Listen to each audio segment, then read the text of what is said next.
Ciao tifosi del Napoli, lascia il tuo like sul video e iscriviti al canale per rimanere sempre aggiornato sulle ultime notizie da Napoli 1. Andiamo al video.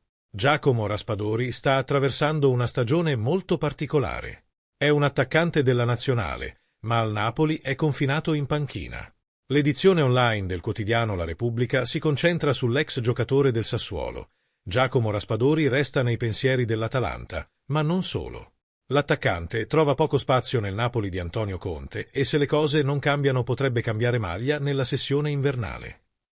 L'Atalanta è pronta a tornare al comando. Raspadori era un obiettivo concreto negli ultimi giorni di agosto, ma l'accordo economico con i partenopei non è stato raggiunto, nonostante le forti pressioni di Gasperini che lo attende a braccia aperte. Comunque, nelle ultime settimane anche il Milan ha ricevuto informazioni sul giocatore.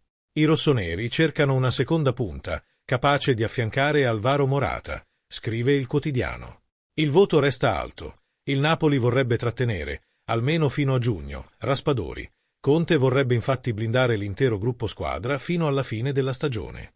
Il club campano lascerebbe solo il 24enne attaccante in licenza wildcard prima di un'offerta da 30 milioni di euro. L'ex Sassuolo potrebbe essere uno dei tanti giocatori sul mercato nella sessione di gennaio. Con Atalanta e Milan pronte ad approfondire il discorso con il Napoli, ci sono i bergamaschi. Gasperini abbiamo chiesto rinforzi, soprattutto in zona offensiva, dove l'inserimento di Zaniolo procede a rilento, sottolinea il noto quotidiano. Qual è la vostra opinione, tifosi del Napoli?